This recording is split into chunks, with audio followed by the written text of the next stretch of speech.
अगर कोई आपकी आंख फोड़ दे और कानून बोले उसकी भी आंख फोड़ो, इसे इंसाफ कहोगे या बदला? दोस्तों, ये सिर्फ एक कहावत नहीं, एक असली कानून है। लेक्स टेलियोनिस यानी आंख के बदले आंख। प्राचीन बेबीलोन राजा हम्मुराबी के समय से चलता आ रहा एक नियम जो कहता है जैसा अपराध वैसी सजा। आंख के बदले आंख, जान के बदले जान, चोट के बदले चोट। लेकिन जब महात्मा गांधी ने कहा आंख के बदले आंख पूरी दुनिया को अंधा बना देगी, तो इंसाफ के नाम पर बदले की आंख पर सवाल उठ खड़े हुए। नमस्कार, मैं हूं मुदित मंगल और आप देख रहे हैं द खटका, जहां आपको खबर नहीं खटका मिलता है।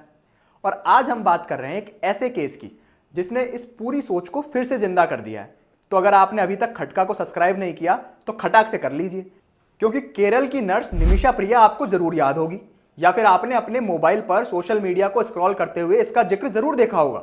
निमिषा प्रिया जो 2017 से यमन में नर्सिंग का काम कर रही थी, वहीं उनका पार्टनर था यमनी नागरिक महदी अल मुत्तावाकिल। फिर क्या हुआ? महदी की मौत हुई, हत्या का आरोप लगा निमिषा पर। निमिषा गिरफ्तार हुई। 2020 में यमन की अदालत ने उन्हें मौत की सजा सुनाई। निमिषा के भारत में रह रहे परिजनों ने सरकार से गुहार लगाई। भारत सरकार एक्टिव हुई, डिप्लोमेट्स दौड़े, वकील लगाए, एनजीओज ने ह्यूमन राइट्स के हवाले दिए, और नतीजा बुधवार को उनकी फांसी टल गई। लेकिन पूरी तरह से नहीं, अस्थायी तौर पर। फांसी टलने से पहले मरहूम महदी के भाई अब्दुल फत्ताह ने कहा कि हम अल्लाह के कानून के तहत किसास चाहते हैं और समझौता मंजूर नहीं। हालांकि भारत की तरफ से सुलह में लगे मुफ्ती पीड़ित के परिवार को समझाने में लगे हैं कि किसास नहीं, दियाह या ब्लड मनी से समझौता हो जाए।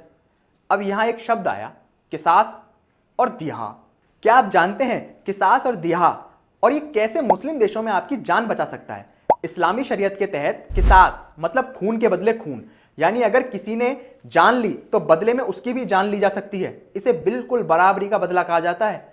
लेकिन एक ऑप्शन और है, दियाह या ब्लड मनी, जिसमें दोषी मृतक के परिवार को पैसे का मुआवजा देता है और बदले में माफी मांगता है। अगर पीड़ित परिवार राजी हो जाए तो फांसी टल भी सकती है। लेकिन यमन जैसे कट्टर इस्लामी कानून वाले देश में सब कुछ शरीयत के तहत होता है। दियाह और किसास की व्यवस्था यमन के साथ साथ Saudi Arab, Iran, Kuwait, UAE, Pakistan, Qatar और बहरीन में भी मौजूद है। हालांकि दक्षिण कोरिया में इसे बुईगुम तो सोमाली में मैक कहा जाता है।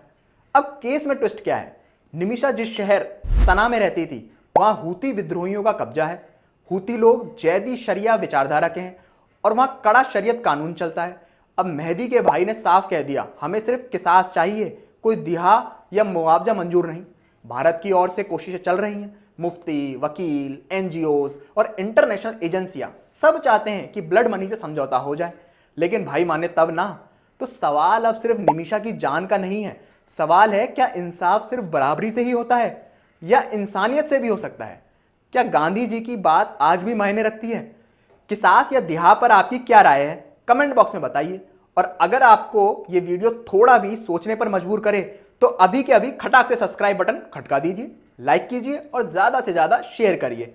बाकी जल्द मिलते हैं आपसे एक और नए खटके के साथ।